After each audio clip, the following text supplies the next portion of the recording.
A simple comment. What if a single, ill-considered comment could ruin your career in minutes? What if that comment not only cost you your job, but trapped you in a web of your own guilt? This is the story of a racist cop, a black woman with absolute power, and a confrontation that would change their lives forever. The morning sun peeked through the skyscrapers of Chicago, painting the buildings orange as Police Captain Michael Johnson parked his patrol car in front of the FBI headquarters. He was nervous, not because of the morning sun, but because of the assignment his superior had given him. It was a delicate operation, and the last person he expected to find in charge was the woman who had haunted his dreams for months, Amelia Carter. Amelia wasn't just a black woman.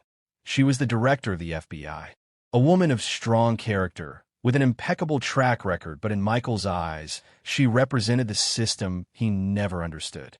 For years, he had been a man who never questioned how power worked or how he could keep things in their place from his position. The contempt he felt for Amelia was palpable. He couldn't understand how someone like her had gotten where she was, defying all the stereotypes he had believed in all his life. When Amelia entered the meeting room, her presence filled the space. Tall, with an implacable and self-assured look, she didn't need to say a word for everyone to know that she was in control. Michael couldn't help but sigh in frustration. The tension between them was evident from the moment they greeted each other. Neither dared to break the ice. The moment came when Amelia, without changing her expression, addressed Michael. "I've reviewed the case you and your team are handling. I can't allow you to continue," she said bluntly. Furious at her disdain, Michael took a deep breath before responding. "Do you think you can come in here and treat us like we're incompetent?" he snapped, unable to contain himself.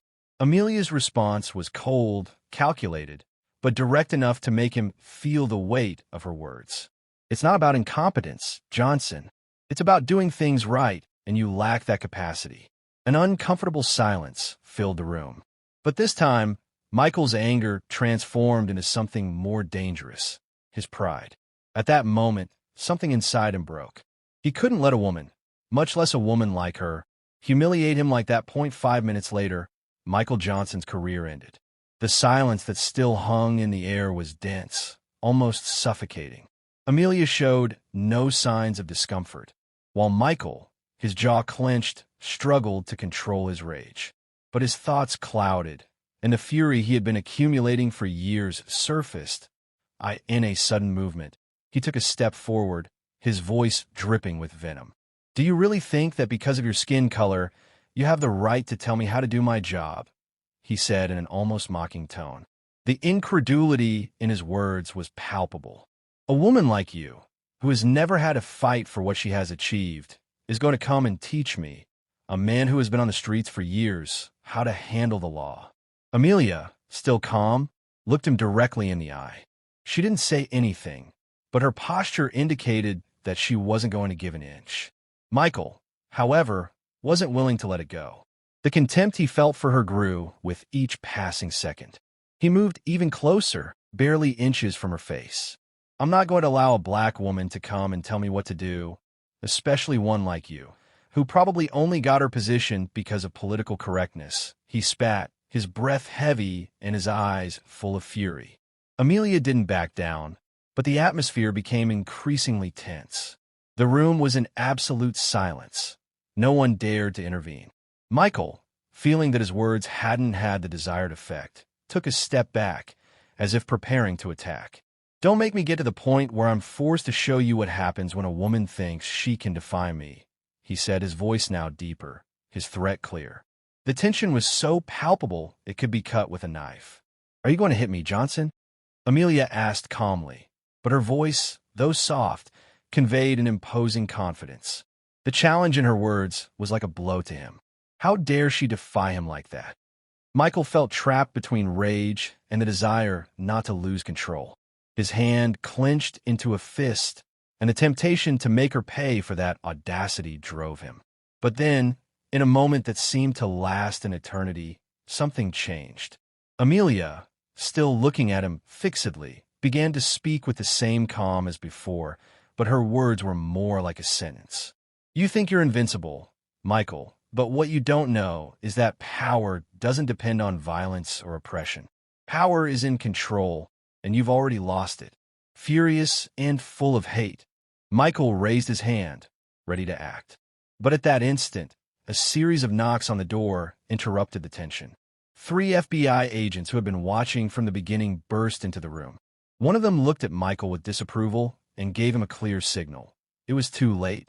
The atmosphere had changed, and what had initially been a personal challenge became something much bigger. Michael Johnson's career ended, not by his own hand, but by the weight of his ignorance and his hatred. In the blink of an eye, his future as a police officer vanished. Amelia, with a serenity that only someone with her strength could possess, looked at her agents. "Take him away," she ordered firmly, her voice needing no further explanation. The door closed behind him, and with it, the end of a career that should never have begun. When the doors of the FBI closed behind him, Michael could hardly believe what he had done. The sound of the metal hitting his back echoed in his mind, a reminder that there was no turning back. In that instant, the resentment and fury that had blinded him for so long seemed to fade, replaced by a much more bitter feeling, guilt. As he was escorted out of headquarters, the weight of his actions began to sink deep into his being. Each step he took felt like a tombstone falling on his soul. It wasn't just a professional mistake. He had crossed a line he should never have crossed.